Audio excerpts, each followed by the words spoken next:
1944. Rome was free, liberated after 21 years of fascist rule. The Allied Fifth Army entered the Eternal City from the south, acclaimed by cheering multitudes.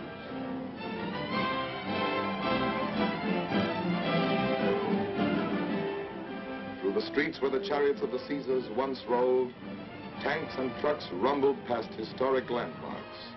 Colosseum, the Forum, the Victor Emmanuel Memorial, tomb of Italy's unknown soldier, to Piazza Venezia, where Mussolini looked down from his balcony upon the people he had led to sorrow and ruin. The liberation of Rome was part of the all-out offensive in Italy, coordinated with drives upon the Nazi fortress from England and Russia. The Germans were driven from Rome exactly 9 months and a day after the beginning of the Allied campaign in Italy. Conceived by the combined chiefs of staff, the campaign had 2 phases. In phase 1, we sought to achieve certain preliminary objectives with a limited amount of troops and equipment. What were the objectives of phase 1? Most important of all was securing complete control of the Mediterranean. Even after clearing the Axis out of North Africa and overrunning Sicily in 38 days, our shipping was still threatened by Axis air attacks from the Italian mainland. Our second objective, to exploit Mussolini's overthrow by knocking Italy out of the war. Our third objective was to capture the main Nazi airfields at Foggia.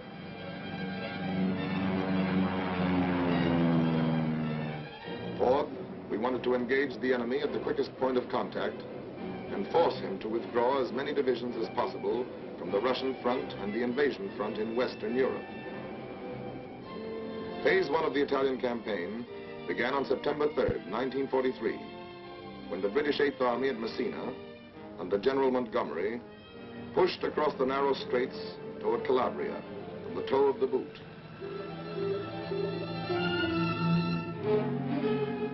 And landed there virtually unopposed. The towns of the toe were swiftly occupied, and the Eighth Army pressed north up the peninsula. By September 8th, we had swiftly accomplished one of our objectives when General Eisenhower announced the capitulation of Italy. The Italian fleet surrendered, and 66 Italian divisions laid down their arms.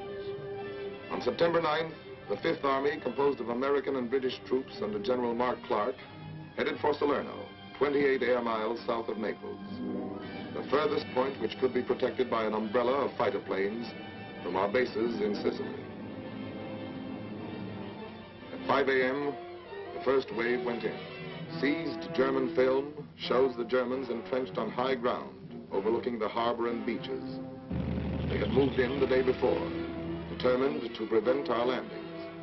Despite heavy enemy fire, the first wave swarmed ashore with timetable precision. But before we could consolidate our positions, the Germans intensified their attacks.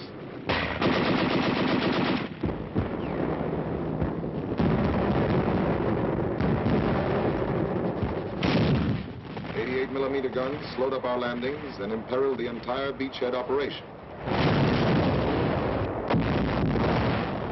Despite heavy support from the combined fleets, the situation grew more critical.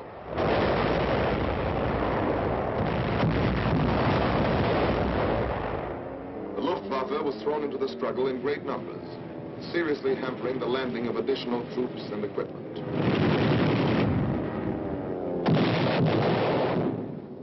Support from the RAF and the 9th American Air Force reached its peak when 1,860 sorties were flown against German troop concentrations on September 14th.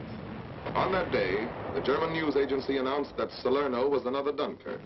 Actually, the beachhead had been secured, despite heavy losses.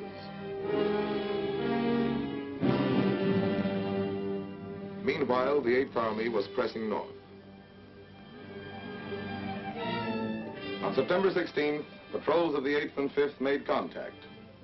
The 8th was a threat to the German left flank, while the 5th Army counterattacked from the beachhead.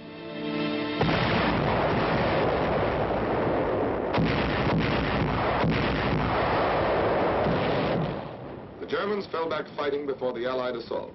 Tommies and doughboys drove them out of the foothills and pressed after them. The German withdrawal was complete. General Clark's order of the day read, "We are here to stay. Side by side with the 8th Army, the 5th Army will advance." On September 27th, the 8th captured the Foggia airfields, achieving 2 more of our objectives. Our Mediterranean shipping was now relatively safe from air attack, and from Foggia we could bomb southern Germany and the Balkans. As the Russian armies advanced, we could operate in close support with them, bombing rail junctions and military installations in the German rear. Budapest, Belgrade, Bucharest, Ploesti, Sofia. On October 1st, 3 weeks and a day after the Allied landings at Salerno, the 5th entered Naples, one of the great ports of the world. The damage done by the Germans was soon repaired, and it rapidly became our main supply artery. As our troops pushed north, they passed countless thousands returning to their battle-scarred homes.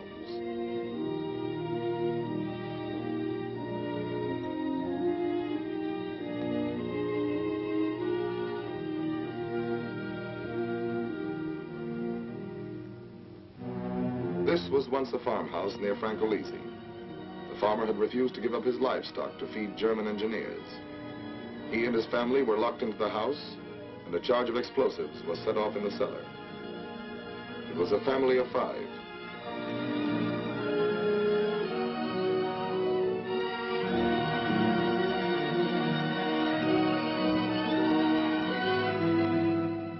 One month after our landing, we reached the Volturno River. There, the campaign became a battle of rivers and mountains, fought through autumn torrents, wind and rain.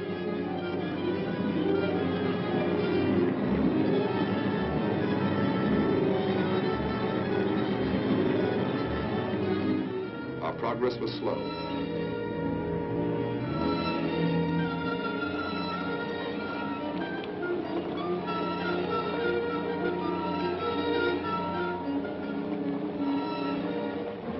Advance units sometimes clung to their rain-soaked positions for 30 days without relief.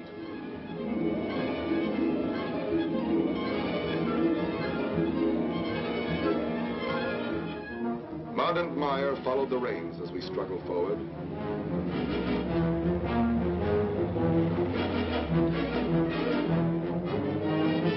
Throughout the centuries, there have been hundreds of wars in Italy, but only once has it been conquered through these mountains. Winter brought snow, ice, and freezing temperatures. A topographical map shows how the mountains lie like an endless row of fortresses, each protected by its moat, a river at right angles athwart our line of march. Here, weeks were consumed forcing a single pass, crossing a single river. 100 men often held up 1,000. Let us see on this typical situation how the Germans defended a pass and the methods we used to capture it. Beyond the demolished bridges, the Germans laid minefields and emplaced machine guns and anti-tank guns to cover the minefields and bridgehead. Further back, they built pillboxes and concealed artillery just over the crest of the mountains. To take a position like this, we first had to lay down a tremendous artillery barrage. Behind this, our infantry had to swim the river at night, clear a way through the minefield, and put the machine guns and anti-tank guns out of action. Only then could pontoon bridges be put down and our artillery brought across. Then, as our guns went to work on the pillboxes and on the enemy artillery in the mountains, the infantry captured the pass by working around the enemy's flank, storming the pillboxes from side and rear, and silencing them with grenades and flamethrowers. Much of the time, the going was too steep for vehicles, and muscle and mule took over. Supplies were brought through over precarious trails.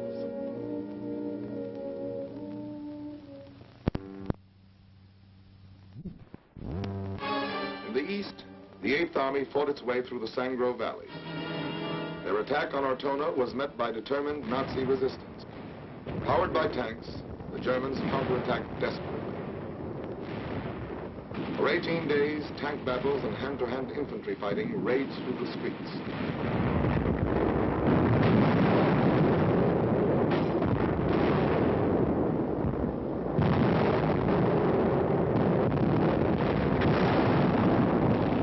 the Germans were finally driven into the northwest corner of the town.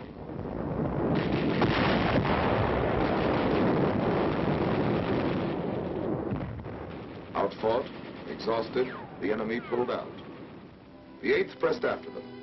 The tide of battle swept over Ortona and left it in its wake.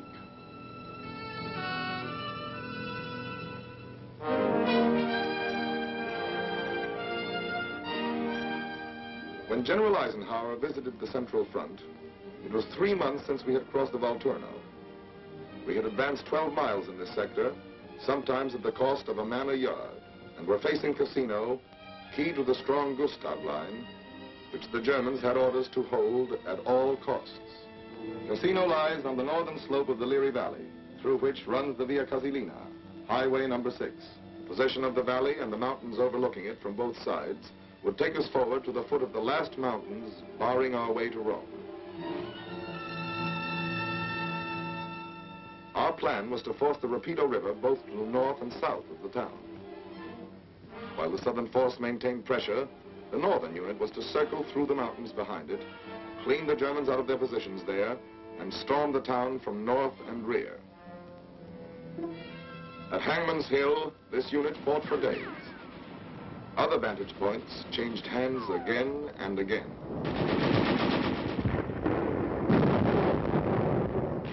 Finally, another force which had crossed the Rapido from the south fought its way into 1/3 of the town. There, superb enemy resistance turned the battle into a stalemate.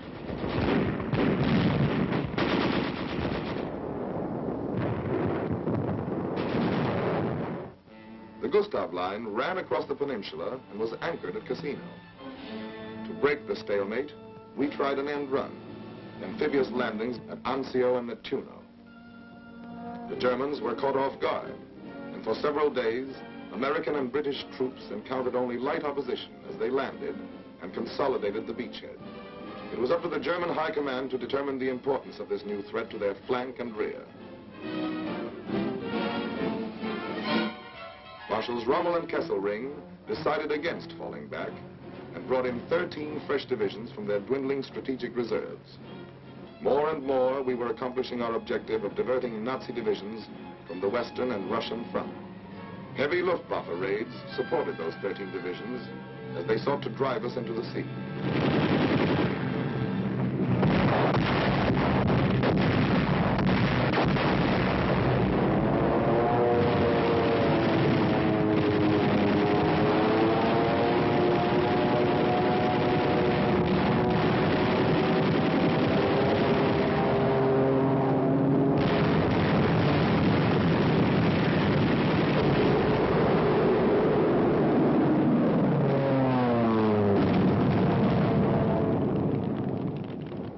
Back 3 powerful German attacks, holding the 100 square miles of beachhead area with innumerable small infantry fights,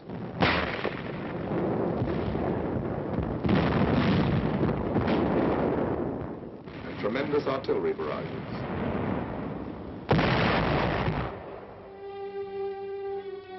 We paid a heavy price to hold the Anzio beachhead in casualties and in men captured by the enemy, shown in these Nazi films.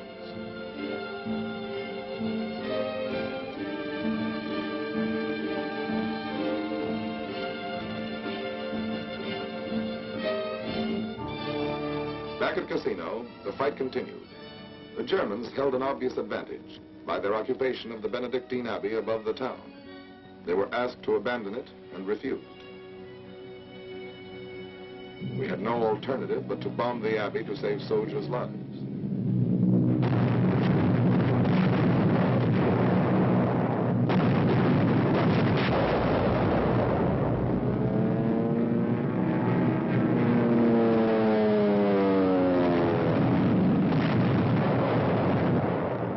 One month later, 543 Allied planes tried to blast the enemy out of the town with a load of 1,144 tons of bombs.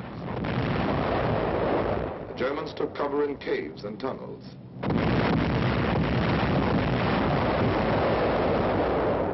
Behind the fighting at Cassino, preparations were underway for phase 2 of the campaign.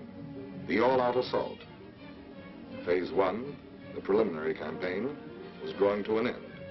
Reinforcements and great quantities of new equipment were brought in. Our forces were regrouped, British and Polish troops in the Liri Valley, Americans in the west along the Garigliano River, the French Expeditionary Corps in the center. By sunset, May 11th, preparations had been completed. All along the front, the German-dominated heights were under the muzzles of Allied guns.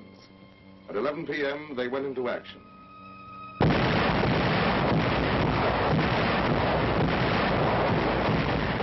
By dawn, the big push was well underway. General Alexander, commander of the Allied forces in Italy, told his troops that to them had fallen the honor of striking the first blow in the great final invasion of Fortress Germany.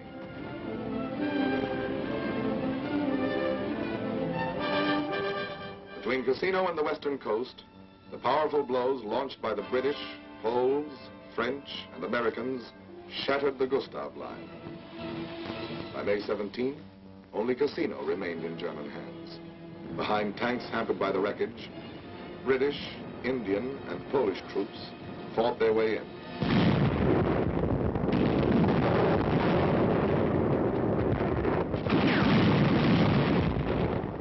On May 18th, Cassino fell, and the Gustav Line had ceased to exist.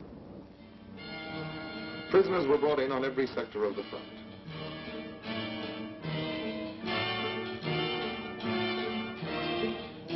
Thousands more were slain.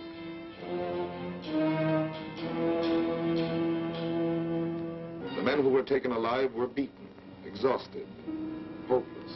The power of our offensive was written in their dazed, haunted faces. But there were still 17 German divisions in Italy that had to be battered to pieces. The Adolf Hitler line swung back like a gate, then crumbled beneath the sledgehammer Allied blows. On May 23rd, the Anzio troops broke out of their beachhead area, and 2 days later the two groups met at Borgo Grappa. After 4 months of anguished fighting, the beachhead forces had accomplished their mission, to threaten the German rear and compel them to fall back.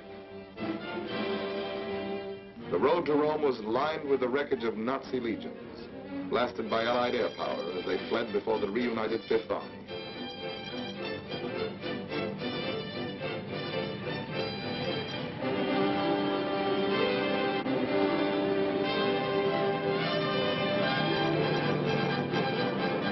In 12 days, the mounting fury of the Allied drive threw the Nazis back to the outskirts of Rome.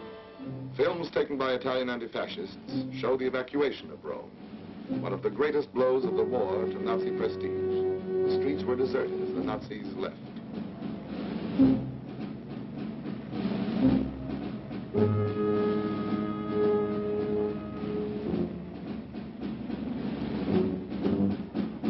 After 21 years, a free Rome laughs again. A free Rome speaks again. A free Rome reads again.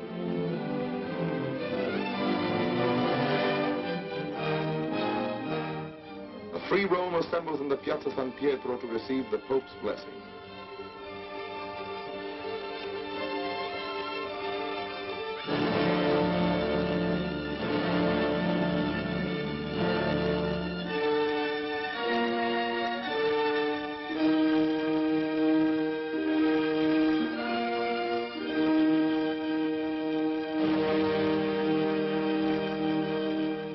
Free Rome prays, remembering the dead.